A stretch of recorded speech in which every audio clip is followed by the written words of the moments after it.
Every once in a while, a nice glass of wine in the evening really makes a difference. But then comes the question, which one should you choose? I'm Andy, and today we're talking about the best wines to bring to a dinner party so you can pick with a little more confidence.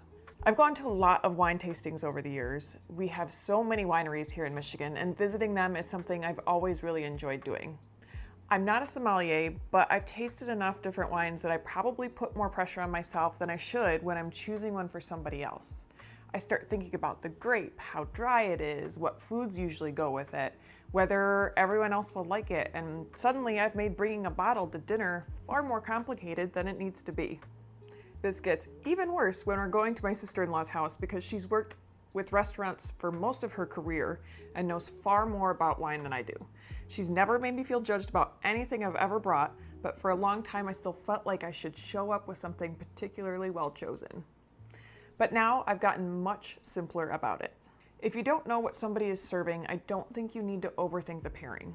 I'd rather choose something dry, food-friendly, and versatile enough that it has a good chance of working with whatever ends up on the table. If you want the very short version, I'd bring a dry sparkling wine first. If you know the group prefers red, I'd go with Pinot Noir. For white, Sauv Blanc is usually an easy choice, and I think a dry rosé is much more versatile at dinner than people sometimes give it credit for.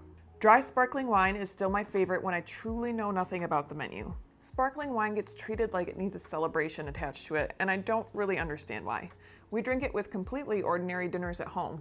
It's also great for those 20 or 30 minutes before dinner when everybody is standing around the kitchen and someone puts out cheese, olives, or our charcuterie board.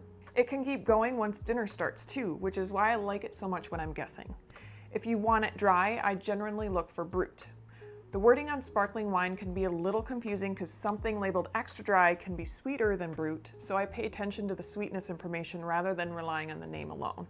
If I know the group really prefers red wine, Pinot Noir is usually where I go next. My husband and I both tend to prefer drier wines, and we drink plenty of red, so I understand why Cabernet can feel like the obvious dinner party bottle. It feels like a classic dinner wine, everybody recognizes it, and there are usually plenty of options wherever you're shopping. But Cabernet can be too much if dinner turns out to be salmon, chicken, mushrooms, pasta, or any other light dish. Pinot Noir generally gives you more breathing room. It's lighter, usually less tannic, and can work with quite a few foods without taking over the entire meal. If somebody tells me they're serving steaks or richer beef dinner, then sure, Cabernet becomes an automatic choice. I just don't grab it automatically anymore when all I know is come over around 6. For white wine, Sauvignon Blanc is probably the easiest place for me to start. White wine can get surprisingly complicated because the styles are so different. A rich, buttery Chardonnay and a bright Sauvignon Blanc may both be white wine, but they behave very differently once paired with a meal. Sauvignon Blanc tends to have that crisp acidity that works nicely with seafood, chicken, salads, vegetables, goat cheese, and dishes with a lot of herbs. It can also be perfectly delightful before dinner if the host already has another wine planned for the meal. And then there's rosé, which I used to think of almost entirely as a summer patio wine. I've changed my mind on that one. A dry rosé can be amazing when dinner has several different things happening at once. Grilled chicken, salmon, vegetables, Mediterranean food, charcuterie, and slightly spicy foods can all work with it. And it's especially nice when you have a table split between people who usually drink white and usually drink red. I do check the sweetness before I buy one because rosé can go in very different directions. Since we lean dry at home, that's what I'm usually looking for. Once I know which general style I want, then I'm happy to make the actual shopping part easy.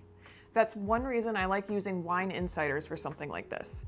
I can see the varietal, sweetness, tasting notes, price, and pairing suggestions when I'm looking at the bottles, which helps me narrow down things without standing there trying to remember everything I've ever heard at a wine tasting. Their wines are selected by sommeliers, winemakers, and other industry insiders, so I'm not starting with an endless wall of completely random options. If I were shopping their current selection for a dinner invitation, one sparkling option I'd look at would be the Abazia Kouet Prestige.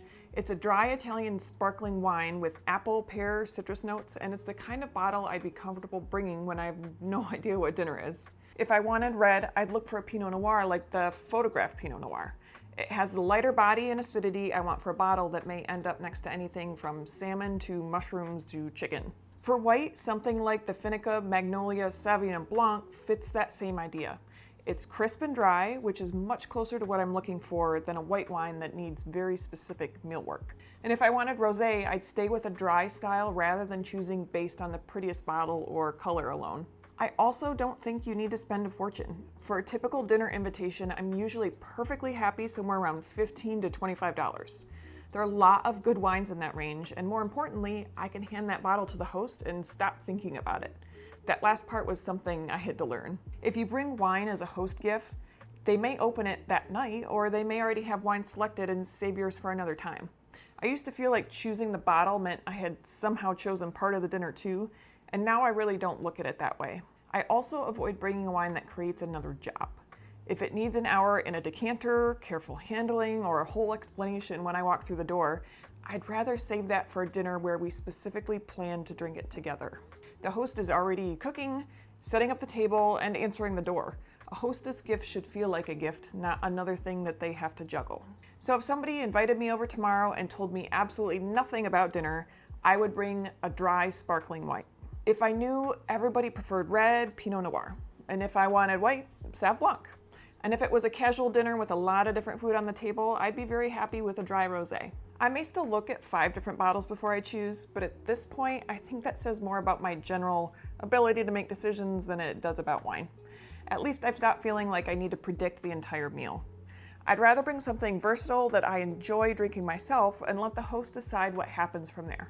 If this helped, feel free to subscribe, and I'll see you in the next one.